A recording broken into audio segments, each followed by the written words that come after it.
God is holy. And the wonderful thing about that holiness is that it could be touched through Jesus Christ. God becomes tangible through the Son, Jesus Christ. Do we really know Jesus? Or we think we know Him? Has the teachings of 2,000 years of Christianity still maintained the clarity of the message of Jesus? Or has it been dimmed? Not only by the teachings after Him, but also the teachings that went before Him. Yan po ang sisikapin nating madagdagan ng ating pagkaunawa. The love of Jesus could be touched. Napakatagal na ang Diyos ay iniiwasan ng mga tao. Lalo sa Israel, natatakot sila, parang dapat may distansya. But this God could be touched through Jesus the Son. Salamat, Ama, dahil kayo ay Diyos na malapit at hindi malayo. Turuan niyo kaming unawain ito at unawain ang ibig sabihin that Jesus is the way to you, that Jesus is the way through which we can know you more. Enlighten us, Father. Enable us to see what must be seen. Forgive our sins and speak to us powerfully in ways that can be operationalized in our daily lives. Teach us, Lord, with a simple message. In the name of Jesus, your Son, through whom we touch you, Father, we pray with thanksgiving. Amen. The life of the Jewish people were governed first and foremost by the 10 commandments for a long time.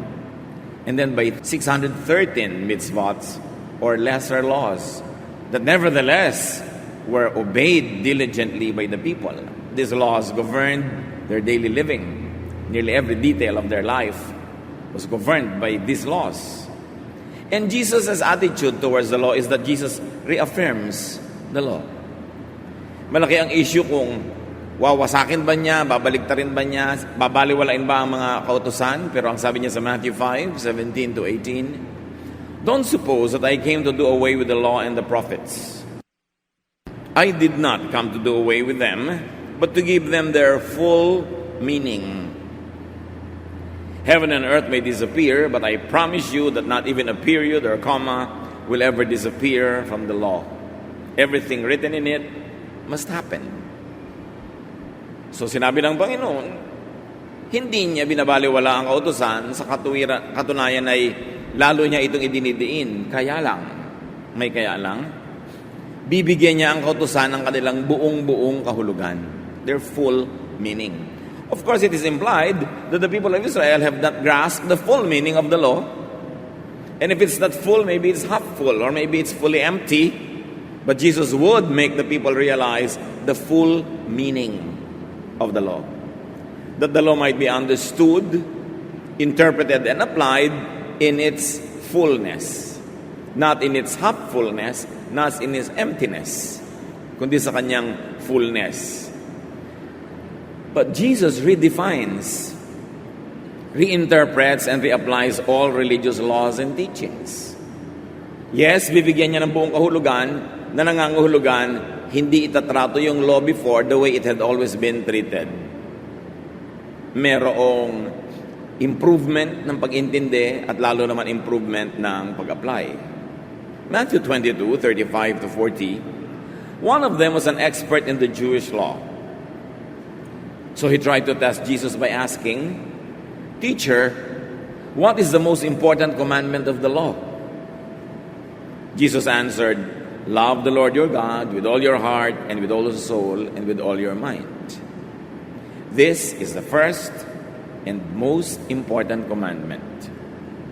The second most important commandment is like this one, and it is, love others as much as you love yourself.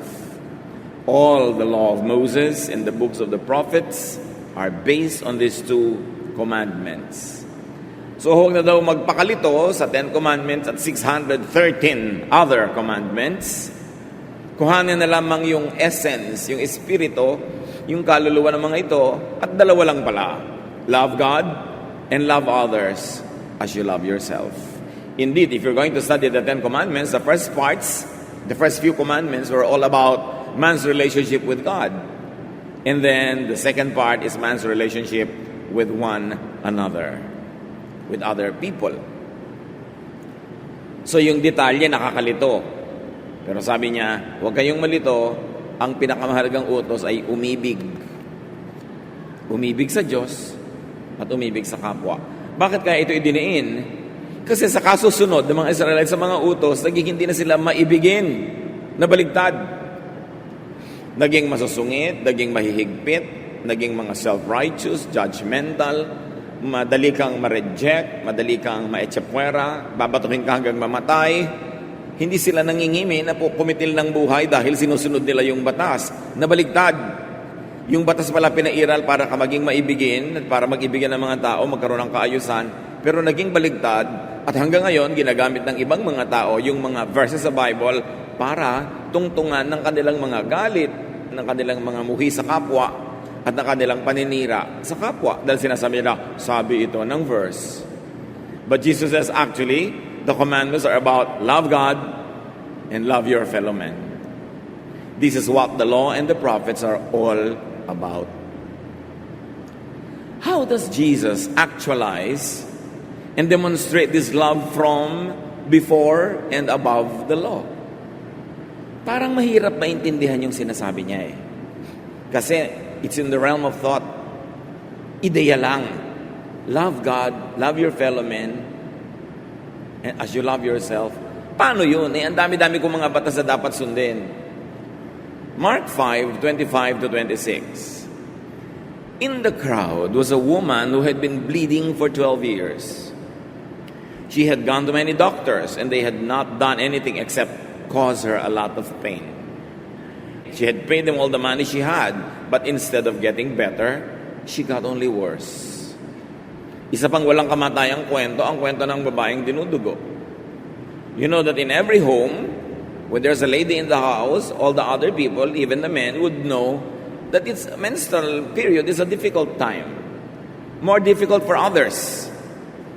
Mayroong mga nagkakram sa mga stomachs, mayroong mga masama talaga ang pakiramdam.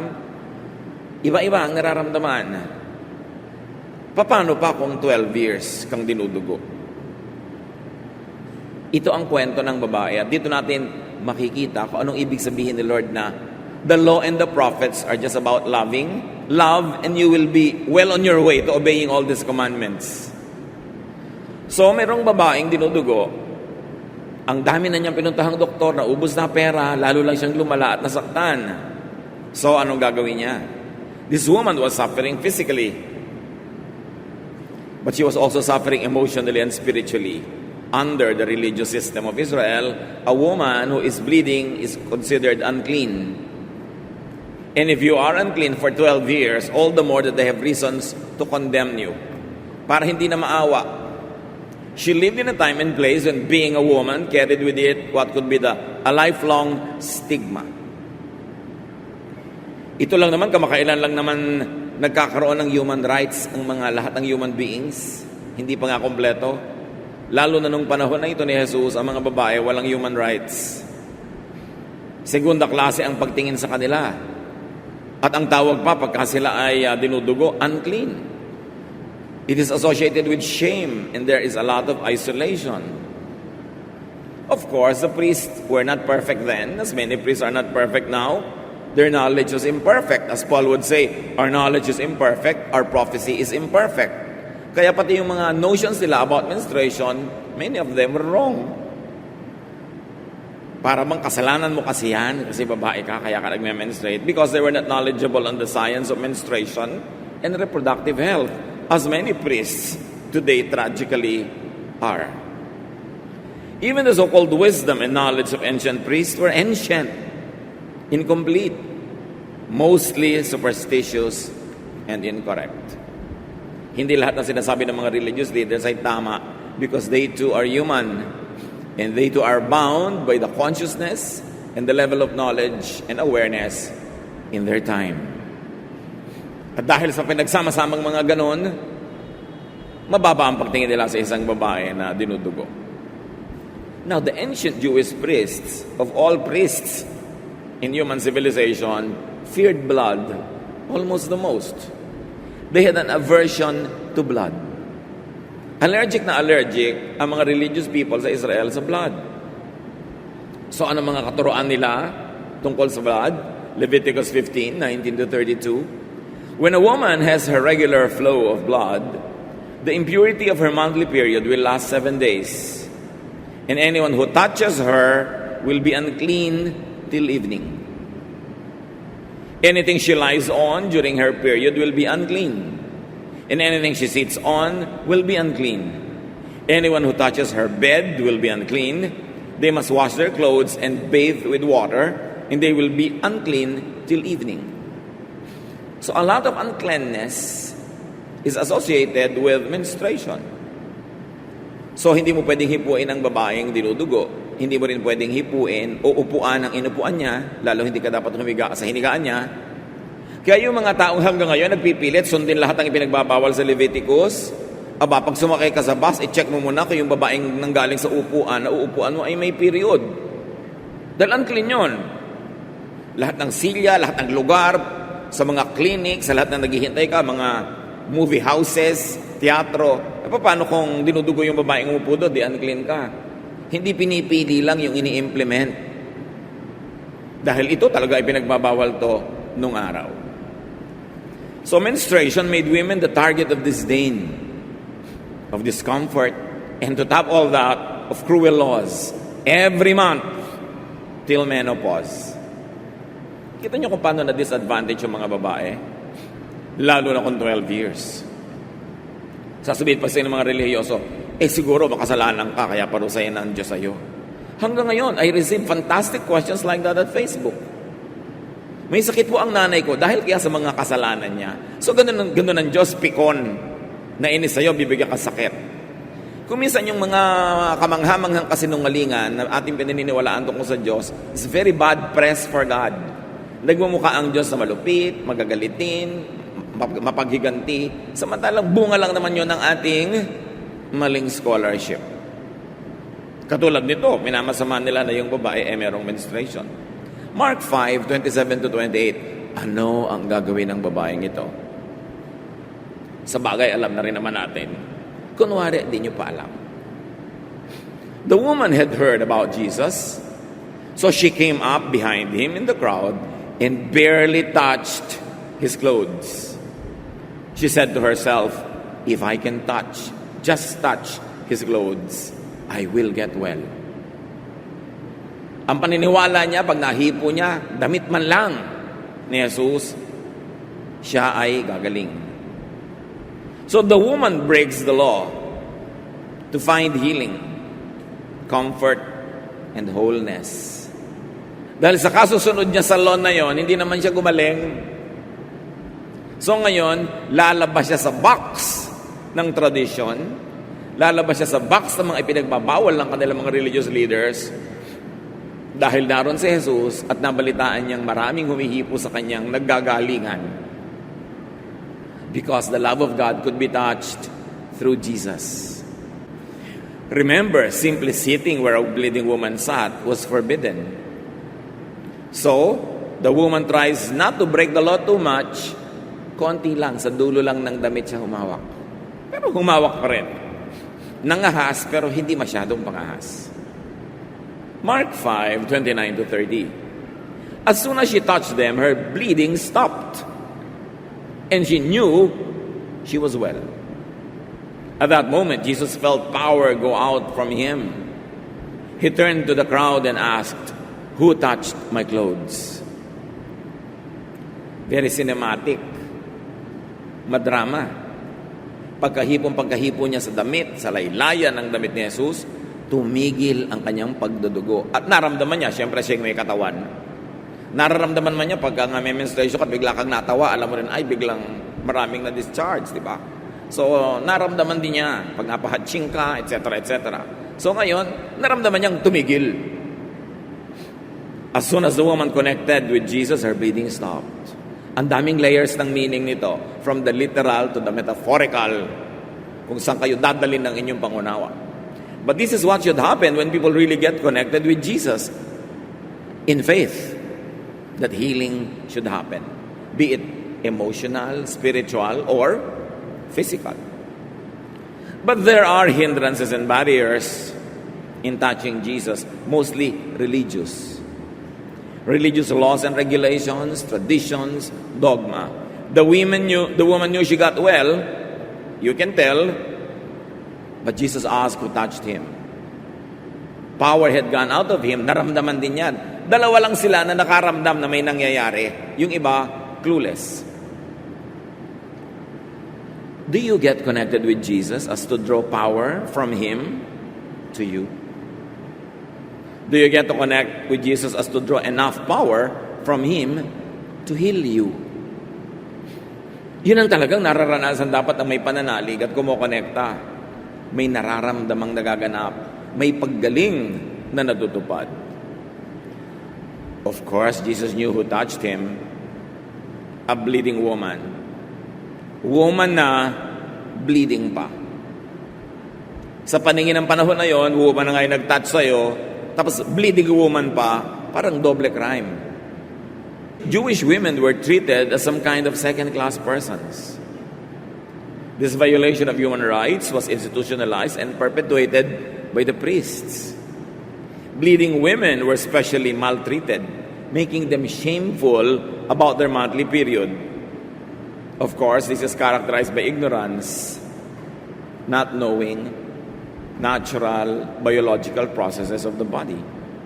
Up to very recently, menstruation was treated like a dreadful disease. Nung araw, pagka yung mga babae ay bibili nga ng mga pads, lihim pa yun. Ibubulong pa doon sa tindera at kailangan nakabalot pa sa supot o sa dyaryo. Ngayon nga, ina-advertise pa sa TV eh. So nagkaroon ng maraming luwag, no, para sa meron pang may wings, merong may mga feet, siguro merong mga kung ano-ano pa. Pero noon, inililihim. Until very recently, ang mga babae noon, pag may period, dahan-dahan lang silang nananahin ang kanilang mga kailangang gamitin sa dilim, sa sulok, na para bang may kahihiyan associated with it. Until very recently, Then a bleeding woman, all of 12 years, touches Jesus. Can you imagine what it means? The large crowd was there but oblivious. Then, interestingly, Jesus makes it public. A very private transaction that happened between Jesus and the woman, without words, is now being made public. Jesus announces and asks, "Who touched my clothes?" Siyempre, lahat ng nasa paligid biglang titigil. Dahil bawat sinasabi ni Jesus, pinapansin. Who touched my clothes? Ano kaya ang goal niya? Papagalitan ba niya? Paparusahan ba niya? Hindi siyempre alam ng babae. Mark 5:31-32, His disciples said to Him, "Look at all these people crowding around you. How can you ask, who touched you?" But Jesus turned to see who had touched Him. Talagang lumingon ang Panginoon at tiningnan niya yung babaeng nilampasan na at nagtagpo ang kanilang mga mata and they knew what was going on. This was the woman who touched Him. The woman who received power from Him. The woman to whom the power that went out of Jesus went. Suddenly the world froze a moment to witness a very cinematic but a most cathartic revelation. A revelation which cleanses all menstruation. We should put more appreciation into this story because it changed forever our concept of menstruation. So who touched Jesus? Mark 5:33, the woman knew what had happened to her. She came shaking with fear and knelt down in front of Jesus. Then she told Him the whole story. Before one and all, the unclean woman comes out. She is bleeding, and that was also known as being unclean.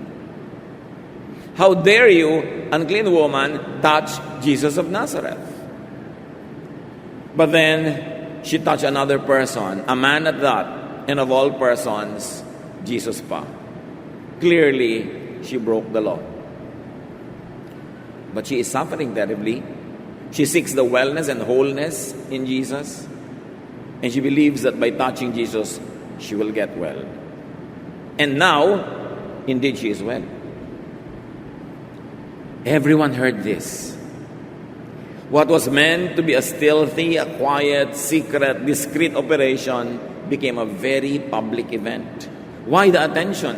Why the noise? Why the very public disclosure? Because Jesus dignifies women. And here, Jesus dignifies even menstruation. Jesus decriminalizes the body's natural biological processes. Jesus vulgarizes, He makes popular women's issues. Hindi na pag-uusapan lang behind closed doors, in hushed voices, in the dark, but it will be discussed in a very public forum before men and women. He brings them to the center of public attention. By doing so, He takes away the stigma. Inalis niya yung hiya, yung kahihiyan, nakakambal ng bleeding. By giving the issue time and space, a face and a name, in a very objective and kind attention to the issues and causes of women, which is what also Jesus has done to the issues and causes of other weak people, those who fall in the cracks, those who had been weakened and exploited by society. Yun ang pag-ibig ni Jesus. Madali naman sanang kampihan na lang ni Jesus yung mga priests. Baka siya mismo, bigyan nila ng ranggo. Madali naman sanang iparot mo na lang yung mga official lines ng temple para yung makapangyarihang mga tao ay hindi mo makabangga. Madali naman sana na doon ka na lang kumampi sa mga makapangyarihan at nang-aapi kaysa sa mga naaapi. Pero yun nga ang dahilan kaya si Jesus pumunta sa lupa, to love, to seek and save the lost, to care for those who have been marginalized by society, those who have been suffering silently for thousands of years because they are oppressed by a very, very patriarchal system of society. So Jesus draws women out of the shadows into His light, out of silent suffering into energetic healing, out of marginalization into the center of community life.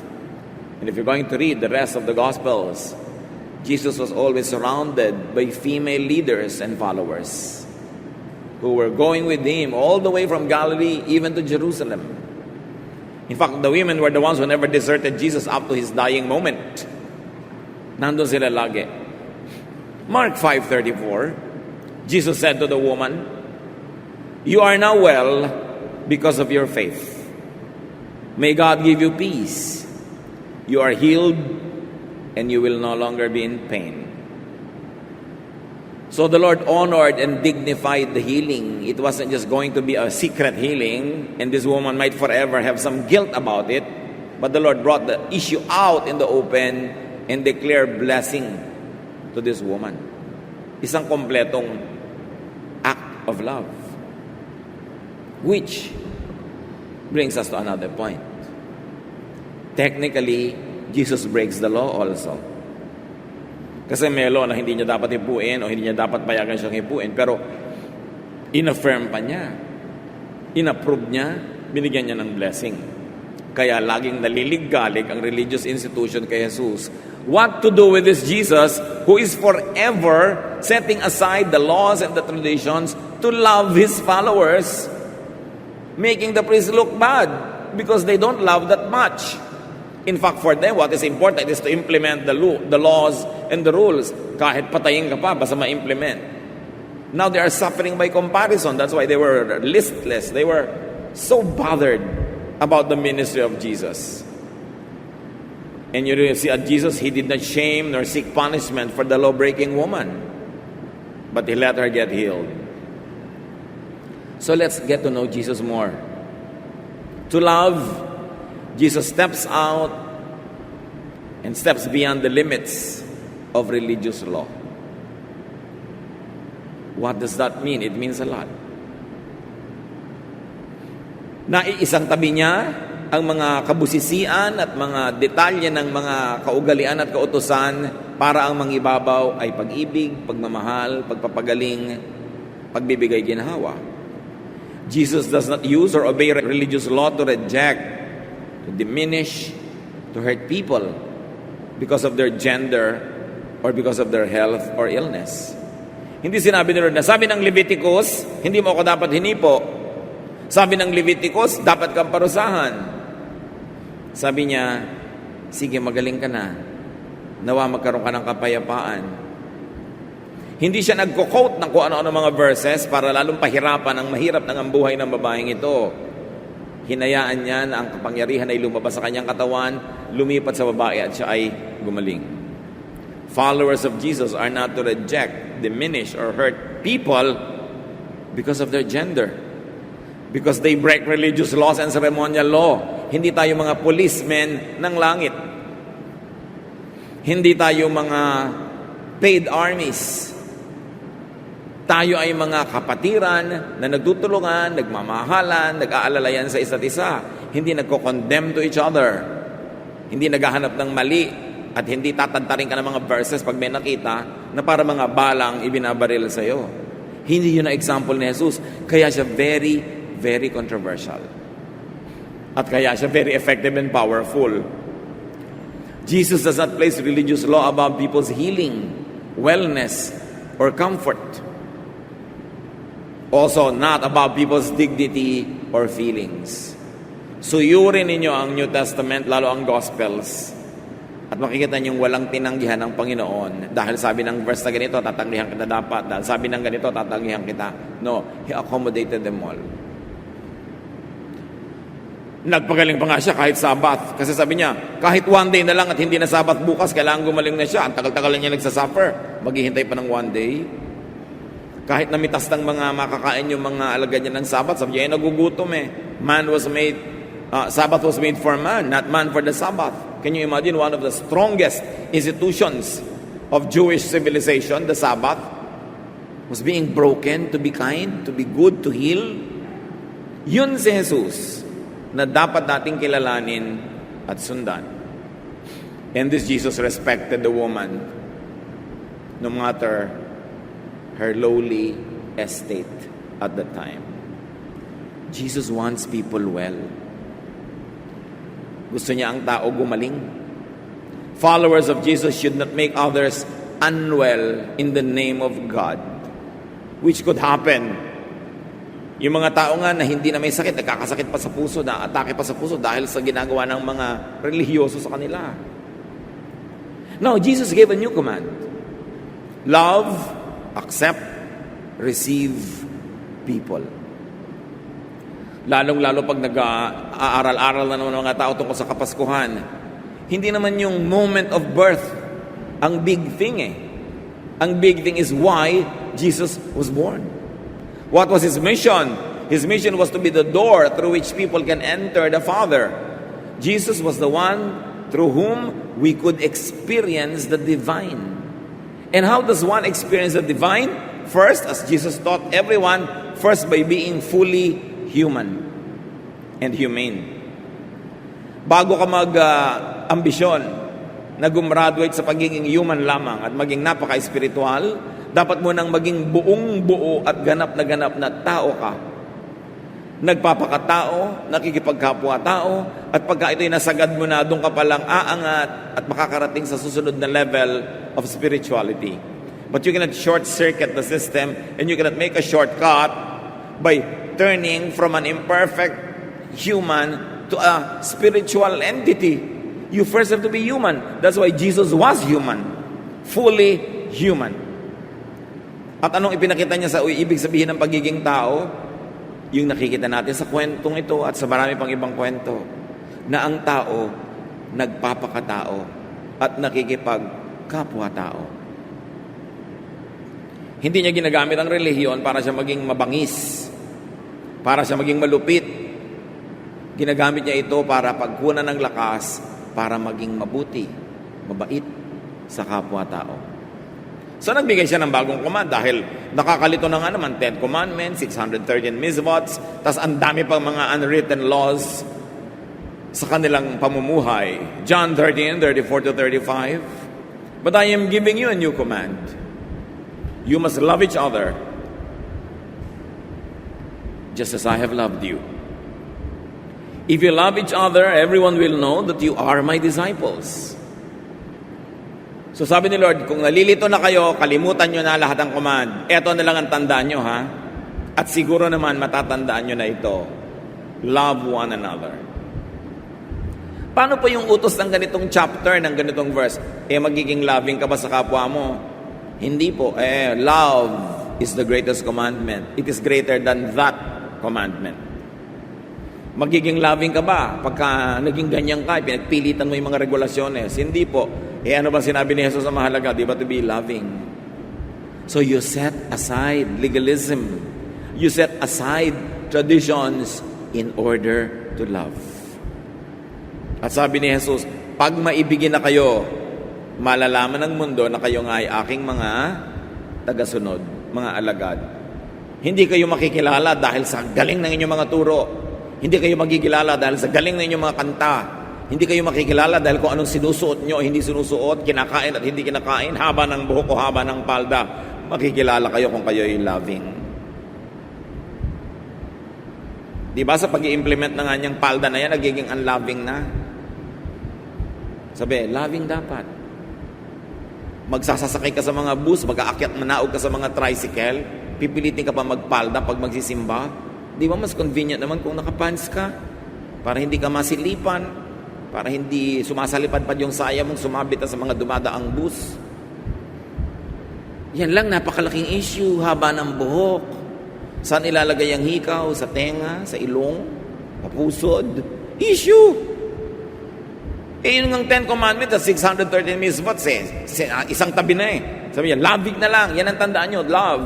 Tapos ngayon, umiimbento na naman ng sari-saring mga batas na buong bagsik na ini-implement.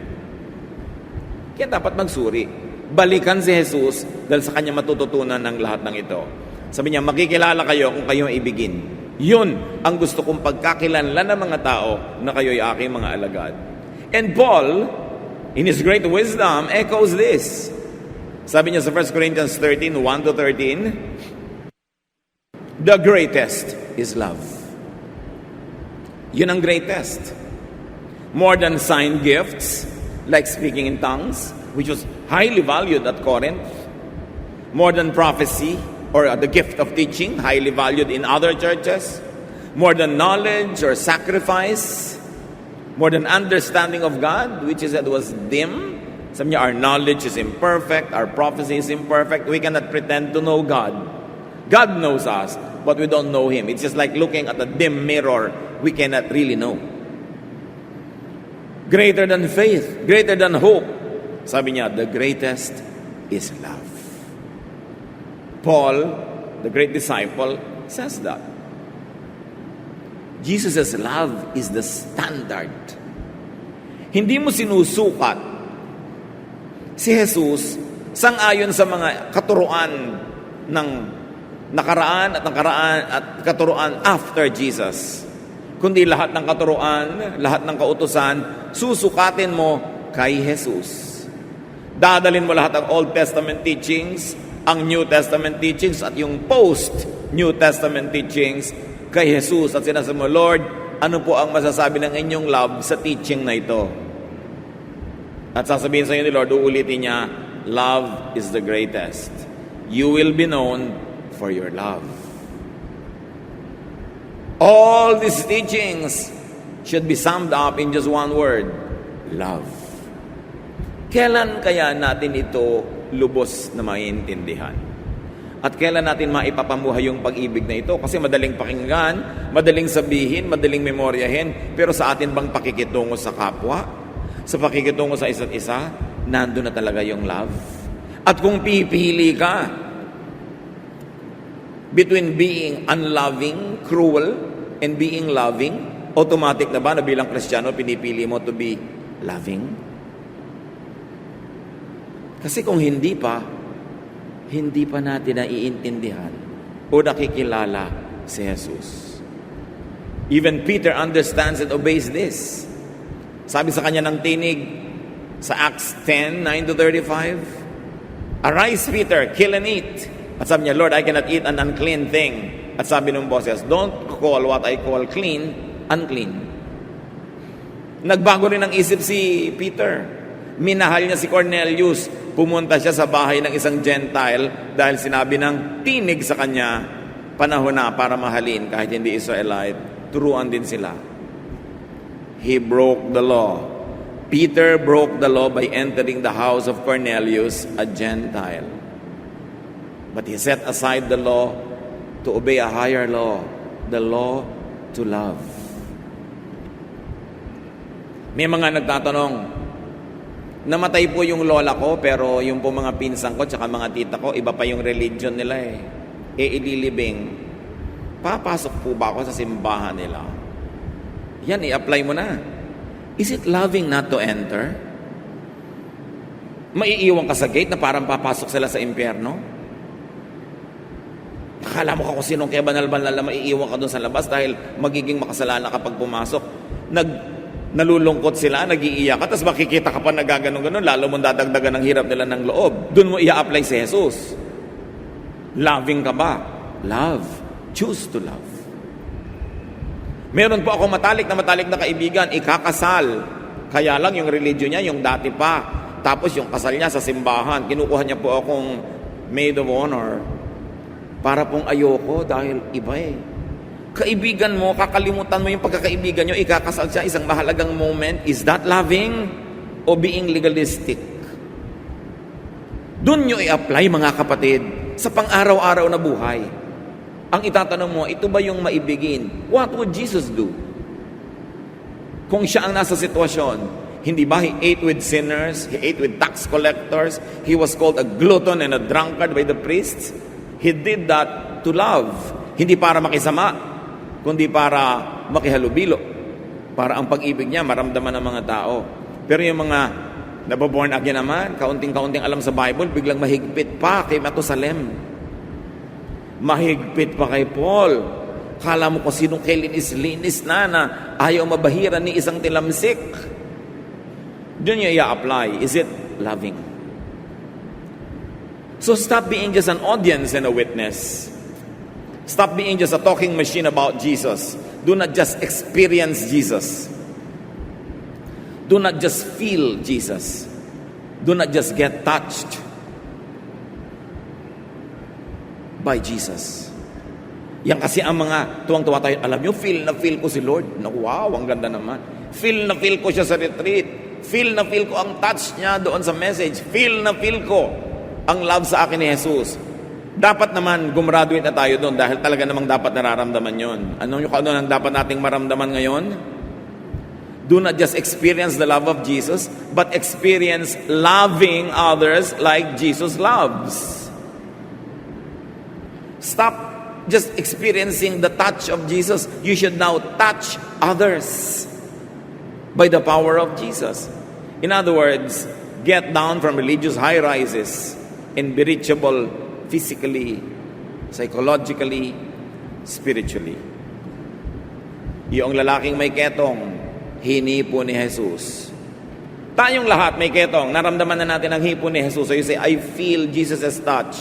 Pero etong tanong, have you touched your leper already? May taong may leprosy and needs your touch. Have you touched that person? Have you healed the person with your words, with your forgiveness, with your acceptance? Kasi you have to touch your leper. You should not just be the leper being touched by Jesus. That's only a low level of spirituality. The higher level is do a Jesus, touch your leper. Then you say, I don't only feel being loved by Jesus, but now I feel loving like Jesus loves. And that is your entry to the divine, to the Father. That is your entry to a higher level of spirituality. That's why they say, in Jesus they saw the Father. Dahil naramdaman nila, hindi lang sa hipo ni Jesus, kundi sa pagsunod nila kay Jesus, humipo din sila ng iba, naramdaman nila yung divine spark that is available through Jesus. Experience the Jesus experience. Experience being like Jesus. Feel what Jesus feels. Do a Jesus. And let your bleeding woman touch you. Sino po ang bleeding woman nyo, mga kapatid? May isang tao, bleeding, suffering, pero talagang mahipo lang kayo, pahipo lang kayo, entertainin nyo lang, acceptin nyo lang, i-affirm nyo lang, gagaling. Tinitikis nyo ba? Kasi habang tinitikis nyo yan, you are not yet doing a Jesus. You must have received the love and forgiveness of Jesus, but have you already given this forgiveness to others? Kailangan kumpleto yung cycle. Hindi ka lang recipient, giver ka na rin. Hindi ka lang nag-i-inhale, nag-i-exhale ka na rin. Let the weak draw power from you.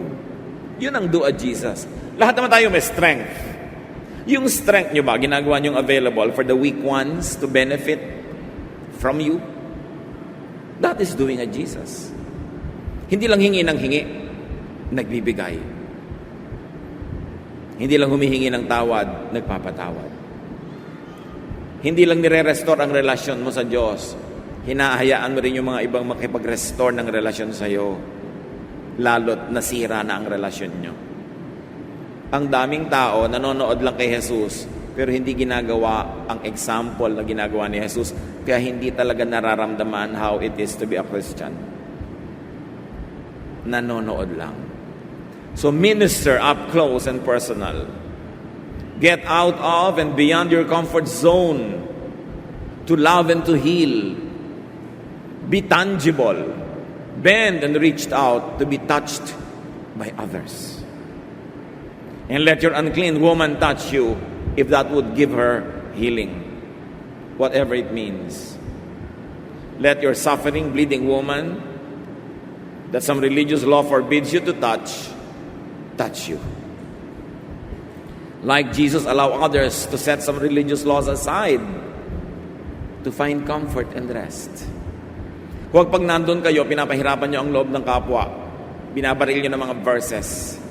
Use the verses to love, to affirm, to accept. And if you have to set them aside for a while, controversial as it may sound, that is what Jesus did. So pipili ka lang talaga kung sinong model mo, sinong susundin mo. Set some religious laws aside, if you must, to give comfort and rest. Matthew 11:28-29. If you are tired from carrying heavy burdens, come to me and I'll give you rest. Jesus says, take the yoke I give you, put it on your shoulders and learn from me. I am gentle and humble, and you will find rest. Pahinga. Kung kayo nalulunod, nasa ilalim kayo ng tubig, nasasakal, hindi ba't ang pinakamahalaga yung makalutang kayo at makahinga? At yun ang binibigay ni Lord, makahinga. Makapagpahinga. Sa pagod na pagod, gipit na gipit, sukol na sukol, di ba kailangan natin ng way out? Yun ang ibinibigay ni Jesus at yun ang dapat ibigay natin sa ating kapwa. Hindi yung sukol na sukol, gipit na ginigipit pa natin. Pinapahirapan pa natin lalo. We must give rest. The ministry of Jesus is to find rest. You cannot experience the Jesus experience if you remain selfishly and safely well within the religious boxes of the Pharisees. You've got to get out of those religious boxes. A believer of Jesus is a follower of Jesus. Those who believe in Jesus will do what Jesus does, go where Jesus goes, and touch whoever and whatever Jesus touches. John 13:35, if you love each other, everyone will know that you are my disciples. Galatians 2:20, Christ lives in me. And now I live by faith in the Son of God, who loved me and gave His life for me. So we must allow Christ to live in us. And we live by faith. Hindi naman ibig sabihin ng live by faith, walang plano. Live by faith, ibig sabihin, I believe in what Jesus says, what He does, and I will obey it. Even sometimes my faculties say otherwise. I will live by faith.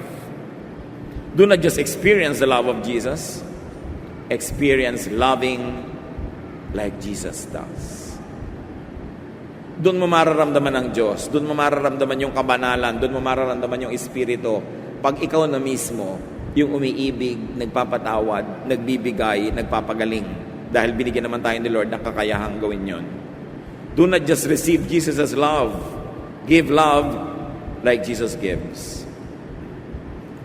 Do not just get accepted by Jesus.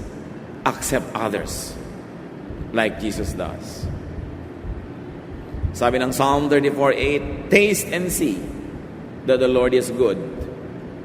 So dapat ang ating mga kapwa-tao sa pamamagitan natin matikman, malasap, maranasan nila ang kabutihan ng Diyos. So step out of and beyond the limits of tradition to love. Napakahalaga mga kapatid. To be fully human and humane, let the full humanity of Jesus live in you. Let the full humanity of Jesus work through you. 1 John 2:6, whoever claims to live in Him must live as Jesus did. So stop just believing in Jesus. Not the method of how He was born, not the guest list, but why He had to be born. Be like Jesus. Be Christ-like. Let your bleeding woman touch you. Do not keep people at bay. Do not be distant to those who need you. Heal someone by being there. That is Jesus-ness. And finally, experience what being a follower of Jesus is all about. Being like Him. Salamat, Ama, sa mga paalala. At nawa makalampas kami doon sa panonood lang kay Jesus, sa paghanga, kundi maging tulad niya kami.